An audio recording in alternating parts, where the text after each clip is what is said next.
Welcome to our YouTube channel deals with current affairs. आइए जानते हैं आज के कुछ महत्वपूर्ण करंट अफेयर्स के बारे में।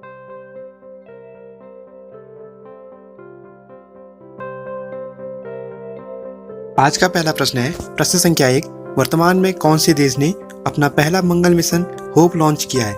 ऑप्शंस हैं ब्राजील, संयुक्त अरब अमीरात, अमेरिका, फिनलैंड। इस प्रश्न का सही जवाब है ऑप्शन बी, संयुक्त अरब अमीरात। संयुक्त अरब अमीरात द्वारा अपना पहला मंगल मिशन होप लॉन्च किया गया है।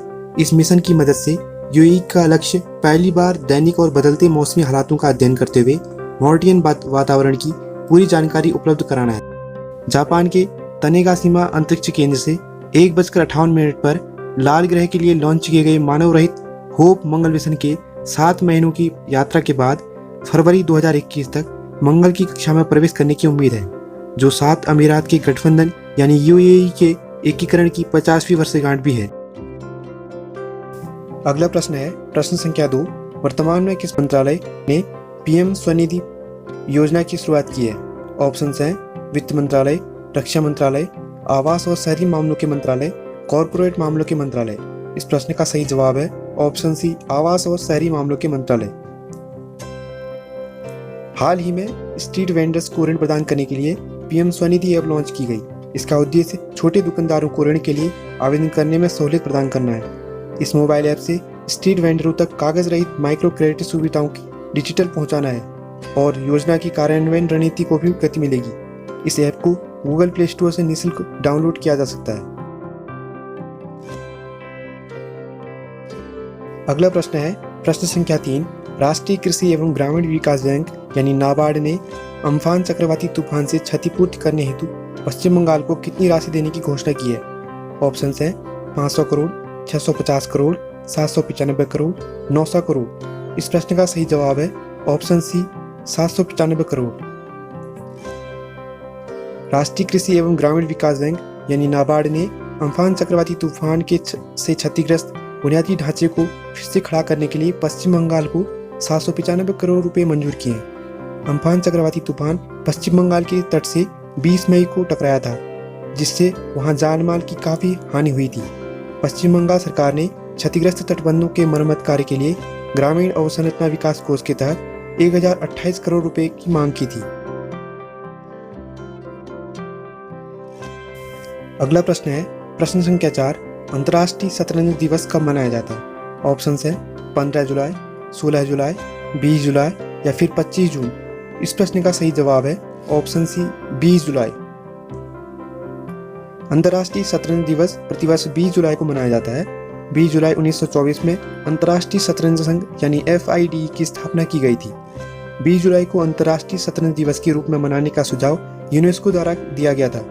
1966 से प्रतिवर्ष 20 जुलाई को अंतर्राष्ट्रीय शतरंज दिवस के रूप में मनाया जाता है। यह दिवस अंतर्राष्ट्रीय शतरंज संघ के 185 सदस्यों द्वारा विश्व भर में मनाया जाता है। इस दिन कई स्थानों पर शतरंज की प्रतियोगिताएं आयोजित की जाती हैं।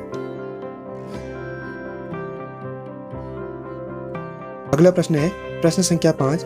हाल ही में पाकिस्तान ने आजाद पट्टन जल विद्युत परियोजना के लिए किस देश के साथ समझौते पर हस्ताक्षर किए हैं? ऑप्शंस है भारत, चीन, अमेरिका या फिर भूटान। इस प्रश्न का सही जवाब है ऑप्शन बी, चीन। हाल ही में पाकिस्तान एवं चीन के मध्य पाकिस्तान अधिकृत कश्मीर के सुधौटी जिले में 700 मेगावाट की आजाद पट्टन जल विद्युत परियोजना के लिए एक समझौते पर हस्ताक्षर किए गए हैं। झेलम नदी पर स्थित आजाद पट्टन जल विद्युत परियोजना 2.4 अरब डॉलर का एक हाइड्रो पावर प्रोजेक्ट है। इस परियोजना का निर्माण चीन पाकिस्तान आर्थिक गलियारे यानी CPEC, जो कि चीन की बेल्ट एंड रोड इनिशिएटिव का हिस्सा है, के अंतर्गत किया जाना है। चीन पाकिस्तान आर्थिक गलियारे के तहत POK में निर्मित की जाने वाली यह दूसरी परियोजना है। अगला प्रश्न है प्रश्न संख्या 6। वर्तमान में एस्पायर नामक ई पोर्टल किसने लॉन्च किया है? WHO, ISO, ICAT या फिर ISRO। इस प्रश्न का सही जवाब है ऑप्शन सी, ISET।